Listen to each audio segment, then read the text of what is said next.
Hello everyone and welcome back to my channel, Stephanie Reads. And today we're going to be doing something different. I'm going to be doing my very first book tag, booktube tag.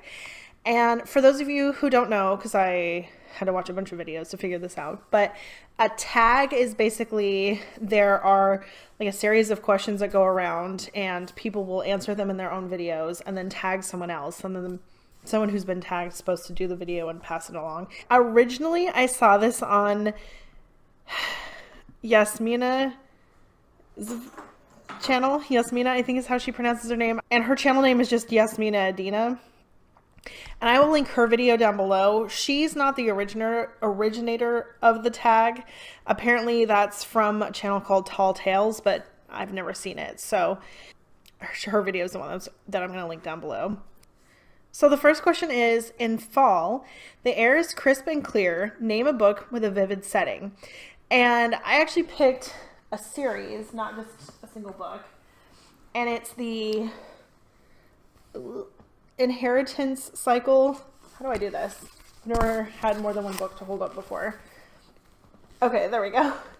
It's the Inheritance Cycle by Christopher Paolini, which is the first book's Eragon. And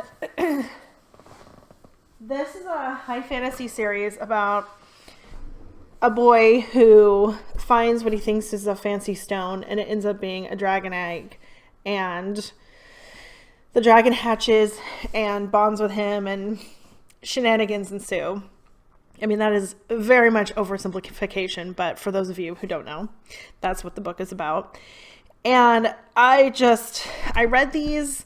They're young adult high fantasy, which I feel like there's a lot of YA fantasy, but not a ton of like YA epic high fantasy. I don't think. And this was like the first series that I read that wasn't like Lord of the Rings, basically. That was high fantasy, and I loved it. I was kind of disappointed with the way that the book or the series was wrapped up, but Christopher Paolini just announced a little while ago that a fifth book's coming out. It's been years. I mean, probably like 7 or 8 since the last book came out in the series. And so this is very unexpected because it was wrapped up. I mean, there wasn't a bunch of stuff that was left kind of unfinished. So I'm actually really excited because I'm hoping maybe some of the stuff that I was really disappointed with will be addressed in the next book. We'll see. Okay, the next question is, nature is beautiful but also dying. Name a book that is beautifully written but also deals with a heavy topic like loss or grief. And my answer for this is All the Light We Cannot See. I have a whole video on this book. It is one of the most beautifully written books I've ever read. I mean, it's so lyrical and beautiful. It's almost like reading poetry, even though it's not poetic at all. But it's about World War II, and you follow like a 14 or 15-year-old German boy who ends up joining the army to try and make a better life for himself and his sister because they're orphans and the orphanage is terrible. And then you follow a blind girl who I think is like 12 or 13 who lives in Paris at the start of the book, and she and her dad have to flee, and then they get separated. And I mean, it's World War II, so atrocities are happening in the book, and both of the main characters suffer tragic losses. And it's a beautifully written book, but it's a very heavy book.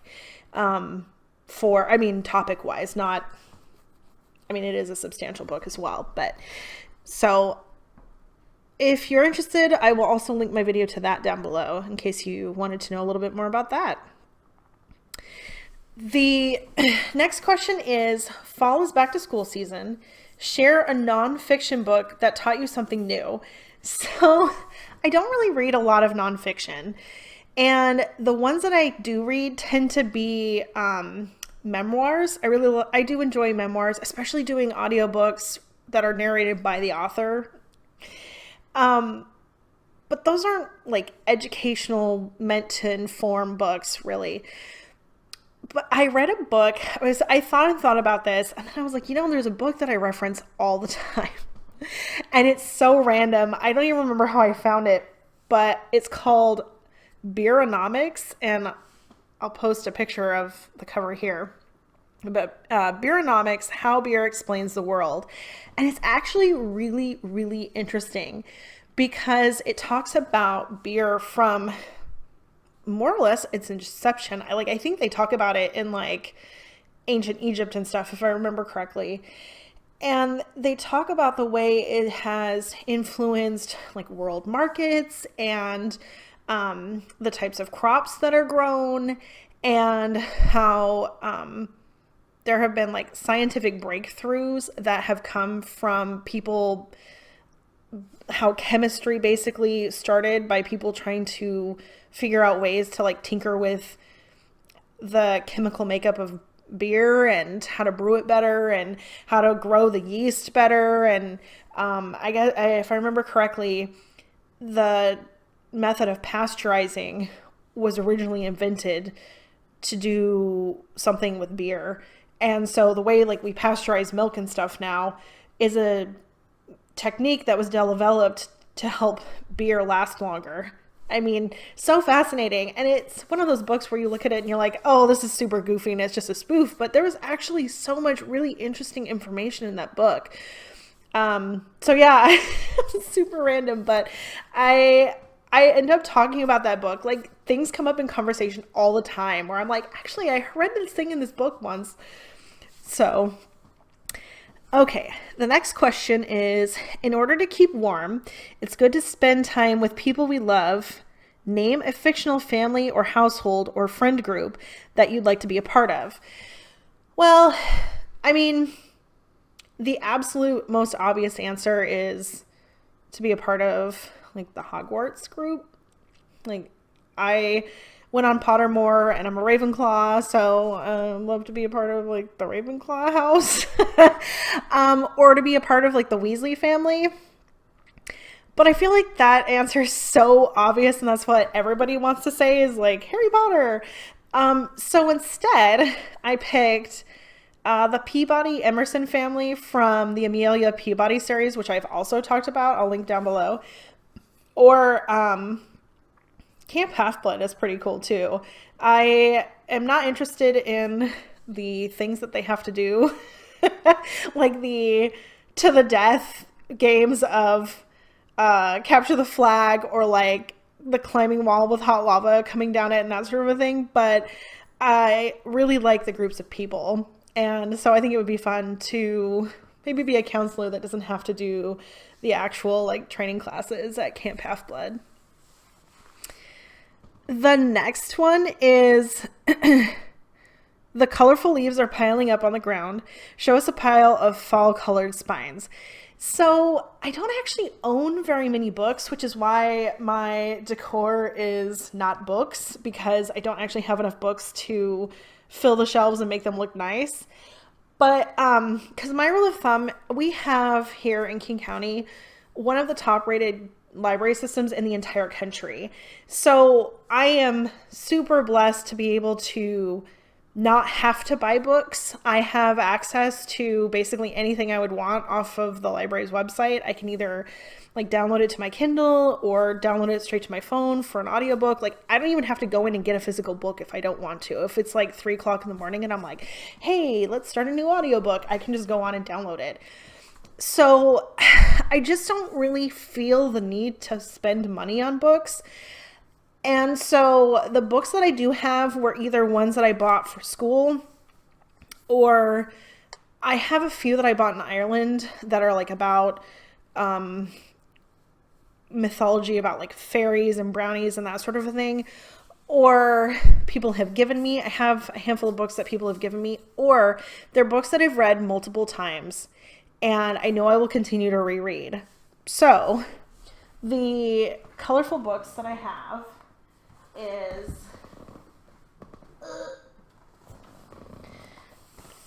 I have a box set of the Harry Potter series, and they're not exactly fall colors, but there's some fall colors in there. You've got orange and green, and I thought there was more brown in there. Apparently it's just a bunch of shades of like blue and purple. But this is the best I could do. I have read this series probably 7 times all the way through. These specific books, I mean, you can see, like, I've read these specific ones at least 3 or 4 times. Like, I read it several times and then broke down and bought the series. So that was the closest I could do,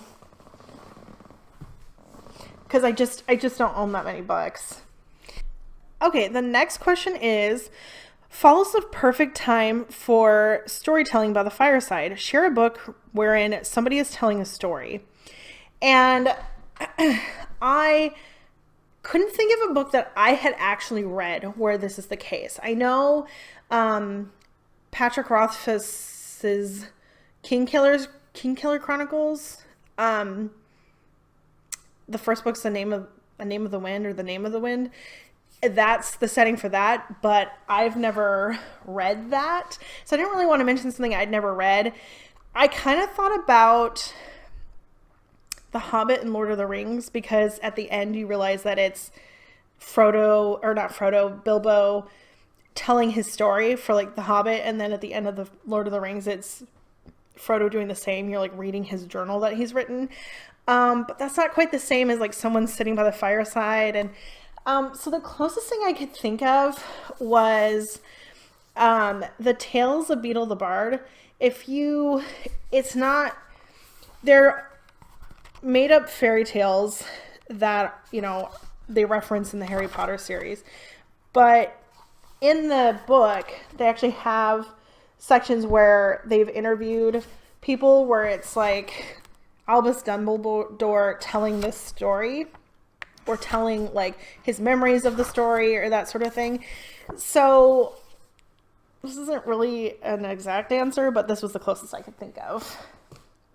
Okay, the next question is, the nights are getting darker. Share a dark, creepy read. One of my favorite creepy books that I've ever read is The Oath by Frank Peretti. Put the cover up here.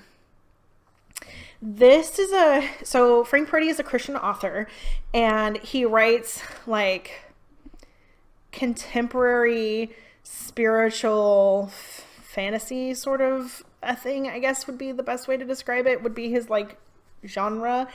And The Oath is about this small town in rural Washington, I think. I haven't read this since high school, but and the book opens with this guy who's hiking in the woods. He goes missing, and his brother is called in to like identify his body, and they get there and it's like half of his body. The rest has been eaten away. And so they're calling it a bear attack, even though like the bite patterns and stuff don't match a bear. And I don't want to give too much away, but basically the town is being harassed by a creature. And there's like some shady dark stuff going on that is like feeding into the creature. So and yeah, it's just like, I read it in high school, and at that point it was by far the freakiest thing I'd ever read. It was so creepy. I haven't read it in like 15 years or so, so I can't say for sure if it still lives up to that, but I have really fond memories of being like afraid to turn the lights off at night, because I was like, oh, this book's so good, but it's so creepy. And so I'm going with The Oath by Frank Peretti. The next question is, the days are getting colder. Name a short, heartwarming read that could warm up someone's cold and rainy day.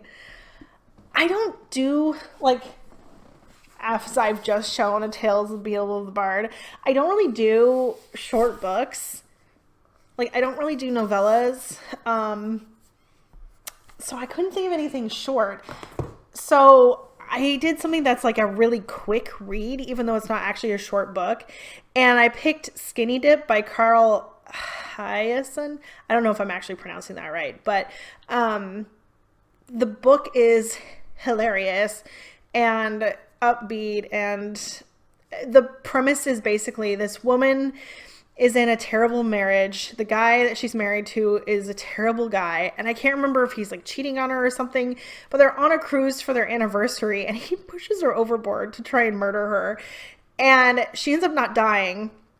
She she's like floating in the ocean. They're off the coast of Florida somewhere, and she finds a huge bale of marijuana that's been kicked off of a smuggler's boat. So she like clings to it like Rose at the end of Titanic, basically, and ends up washing onto this island where this guy has retired and literally doesn't want any contact with the outside world at all. So he has built himself this like hermit's nest on this island. So she washes up and completely like upturns his world, and it's so funny. It's so funny. I've read a couple of other Carl Hiaasen books and they're still humorous, but this is by far my favorite. So it's just a short little paperback. Like when you think of like going to the drugstore and buying a, $2 paperback or whatever, like that's the size. So it's super fast read, even though it's not actually like a short book. So that was the best I could do for that question too. I'm not doing great at directly answering the questions. Oh well. Okay, the next one is fall returns every year. Name an old favorite that you'd like to return to soon. And for this I wrote Harry Potter. Now I had just said like I've read Harry Potter probably 7 times. However, the last time I read it was shortly after I got hired with the city of Seattle. I remember rereading it probably like a year or 2 into working there, and I'm pretty sure this is the last time I've read it. So that would have been like 2009, 2010. So it's been a long time, and I've done a lot of growing up since then, and I'm curious to reread it as not a young adult, not someone in their 20s who's single and doesn't own a house and hasn't gone back to school and done all of this stuff, but as someone who now, owns a house and has gotten a master's degree and has gotten married. And I think it'd just be interesting to reread it as like a legitimate adult. She says in quotes. I'm so adult. So anyway, that was my pick. I don't know if it'll happen anytime soon because I'm trying to read new stuff so that I can make new videos. Because nobody needs my opinion on Harry Potter to know if they should read it or not. Nobody needs a video by me to figure out if Harry Potter is something they want to read. Yeah, so I really want to reread it, but I don't know when I would have the time. So we'll see. The last question is, fall is perfect time for cozy reading nights. Share your favorite cozy reading accessories. And I don't have anything groundbreaking here. I'm pretty sure I'm going to say exactly the same thing as everybody else, but a glass of tea. I don't know if you can see the tea bag in there. Oh. My favorite tea is, it's mood dependent, but I would have to say like just across the board, if I had to pick one, my favorite tea this is from Trader Joe's, and it's organic peppermint cinnamon herbal tea, and they only have it in the wintertime, and it is so good. It reminds me of Christmas, and I stocked up and got like 3 boxes at the end of the Christmas season last year because I was like, I need to be able to drink this all year round. And the next time I went to Trader Joe's, they didn't have it anymore, and I was so glad. So, yeah, love this tea. I sometimes will burn a candle. I always have a blanket nearby. If you've seen this one in the background, this is not actually the pattern of my chair. My chair is just like a plain black office chair, but this is a blanket I usually have.